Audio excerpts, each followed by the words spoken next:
या व्हिडिओमध्ये आता तुम्हाला इकडून या रॉंग साईड येणाऱ्या ज्या दोन बाईक्स दिसतील, तर आता ह्या पुढे गेल्यानंतर यांना काय मिळणार आहे माहिती आहे का? तर यांचं पोलीस न पकडता सुद्धा यांचं थेट आता चलन फाटणार आहे. आणि ते चलन का फाटणार आहे तर त्याच्या मागे माझ्या पाठीमागे इथे पुणे पोलिसांनी जो हे AI म्हणजे ज्याला आपण आर्टिफिशियल इंटेलिजन्स म्हणतो, या सिस्टीम्स इन्स्टॉल केल्या त्या गाड्यांवरती.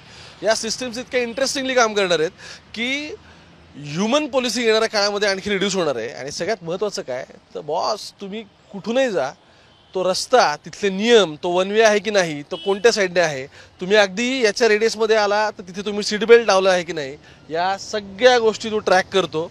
आणि हा जो ज्याला आपण असं म्हणू की हा AI बॉट आहे, हा 360 डिग्री कॅमेरे त्याला, आणि तो तुम्हाला कुठूनही तुमचं चलन फाडणार आहे. माझ्यासोबत अतिरिक्त पोलीस आयुक्त आहेत मनोज पाटील सर. नवीन हॉक आहे हा नक्की काय? म्हणजे मागच्या वेळी मला आठवतं FC रोडला सुद्धा अशाच पद्धतीचं AI पोलिसिंग सुरू झालेलं आहे. हे एक्झॅक्टली काय याची माहिती आहे? पोलीस आयुक्तांचा आमचा असा मनोदय आहे की ह्युमन इंटरफेरन्स जो असतो चलान इश्यू करण्यामध्ये तो कमी करता येईल का, म्हणजे मशीन्स हे टेक ओव्हर करतील का. आणि याचं सगळ्यात सोपं सोल्युशन हे आर्टिफिशियल इंटेलिजन्स आहे. आपल्याला कल्पना असेल आमच्याकडे रेड लाईट व्हायोलेशन कॅमेराज आहेत, आमच्याकडे स्पीड कॅमेराज आहेत, पण हे कॅमेराज फक्त एक पर्पज करतात जे त्यांना दिलेलं आहे. पण आर्टिफिशियल इंटेलिजन्स कॅमेराज यांना तुम्ही काहीही पद्धतीनं कुठल्याही पद्धतीनं प्रोग्राम करू शकता. म्हणजे अगदी आता एक गाडी गेली, त्याला पुढं नंबर प्लेट होती, मागे नव्हती, तर आता ते सुद्धा याच्यामध्ये पकडलं जाईल. याच्यामध्ये कुणी उलट्या दिशेने येत आहे, कोण ट्रिपल सीटमध्ये येत आहे, कुणी फोनवरती बोलतं आहे, या सगळ्या गोष्टी आता या गाडीतून आपल्याला टिपता येईल. आणि मग पोलीस त्यांची ड्युटी करत राहतील, म्हणजे पोलीस पेट्रोलिंग करत राहतील, पोलीस प्रेझेन्स दाखवत राहतील, पण त्याबरोबरच गाडी त्याचं काम करेल. म्हणजे गाडी म्हणजे याच्यातली AI जी सिस्टीम आहे ती त्याचं काम करेल. आणि मग चलान्स इश्यू होतील.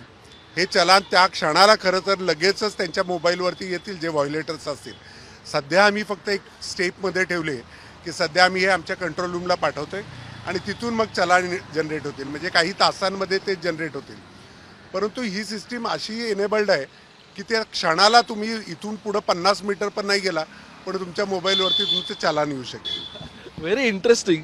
म्हणजे असं आहे की पुणेकर इथले नियम मोडतात आणि ते नियम मोडणं हे इथल्या ट्रॅफिकचा आणखी एक महत्त्वाचा प्रॉब्लेम आहे शहरातलं.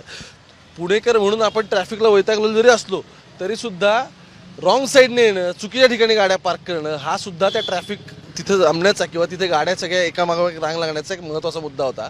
आता ही सिस्टीम काय समजून घेऊ सर सांगतील. खरं तर तुम्ही नियम मोडला ना तर बॉस, तुम्ही 50 मीटरला जाईपर्यंत तुम्हाला टुंग असं तुमच्यावरती मेसेज आलेला असणार आहे मोबाईलवर. ही सिस्टीम याला इथे आपण बघाल 1 2 3 4 कॅमेराज आहेत, त्या साईडला 4 कॅमेराज आहेत. यांनी होतं काय की आसपास 360 डिग्रीमध्ये 50 मीटरमध्ये जो कोणी व्हायोलेशन करेल ती ही गाडी पिक करणार आहे. इन्क्लुडिंग एखादा रस्ता असेल त्या रस्त्याची ही बाजू नो पार्किंगचे, पलीकडची बाजू पार्किंगचे, म्हणजे P1 P2. तरी सुद्धा याला माहिती आहे आजचा दिवस कुठला आहे, सो आज कुठल्या बाजूला गाडी लागली पाहिजे आणि जी चुकीची लागली त्याला ते पिक करेल. सो ही इंटेलिजन्स सिस्टीम आहे आणि याच्यामध्ये चुका होण्याची शक्यता खूप कमी आहे, कारण ही प्रोग्राम्ड सिस्टीम असणार आहे. याच्यामध्ये तुम्हाला चलानसोबत तुमचं लोकेशनसुद्धा येणार आहे, तुम्हाला त्याच्यामध्ये तुम्ही पण दिसणार आहे, कॅमेरा गाडीचा नंबरसुद्धा ॲटोमॅटिकली उचलणार आहे. सो खूप इझी होणार आहे या सगळ्या गोष्टी करण्यासाठी. पण आता समजा मी रॉंग साईडने आलो तर ते एकदम विजिबल दिसतंय, पण मी कारमध्ये समजा सीट बेल्ट लावलं नसेल, मी ड्रायव्हिंग सीटवर आहे किंवा बाजूच्या सीटवर आहे आणि मी सीट बेल्ट नसेल लावला, मग वाहतुकीचे जेवढे नियम आहेत त्याच्यापैकी जवळजवळ 50% जास्ती या सिस्टीममध्ये प्रोग्राम केले जाऊ शकतात. सो तुम्हाला फक्त निवडायचे की काय चलान करायचं आहे. सो आम्ही प्रायोरिटीने आणि ड्राईव्हने जाऊ. आम्ही सध्या सगळेच्या सगळे नियम एका वेळेला सुरू करणार नाही, कारण ही POC आहे. पोलीस आयुक्तांच्या सांगण्याप्रमाणे ही POC आम्हाला दिलेली आहे. आम्ही हा प्रयोग करतोय, पण याच्यात ते चलान मात्र रिअल होते. याच्यामध्ये आम्ही आमच्या POCमध्ये वेगवेगळ्या पद्धतीनं याचं ट्रायल घेऊ आणि मग याचे काय परिणाम येतात याच्यावरती पुढील धोरण ठरलं जाईल. थोडक्यात मी कारमध्ये सीट बेल्ट लावला नसेल तरी पण ते मला ट्रॅक करणार आहे. मला वाटते वाहतुकीचे नियम सर्वांसाठी आहे, ते त्यांनी पालन करणं हे गरजेचं आहे. आणि एक सुजाण नागरिक म्हणून या शहराचा माझ्यामुळे दुसऱ्याला धोका पोहोचू नये ही आपल्या सर्वांची नैतिक जबाबदारी आहे. मला वाटतं पुण्यातील 90% जास्ती लोक सर्व नियम पाळतात, पण जे नियमभंग करणारे लोक आहेत ना त्याच्यावरती कारवाई व्हावी अशी पुणेकरांची आणि सर्वांची अपेक्षा आहे. मला वाटतं याच्यामध्ये आर्टिफिशियल इंटेलिजन्स कॅमेराज आम्हाला मदत करतील. पण एक आणखी म्हणजे प्रत्येक वेळी ही व्हेकल तिथे वेगवेगळ्या ठिकाणी पार्क असणं गरजेचं आहे की तुमच्याकडे आणखी काय याच्यातले मॉडिफिकेशन आहे? नाही, याच्यामध्ये हीच सिस्टीम एका मोबाईल फोनला पण कनेक्टेड आहे.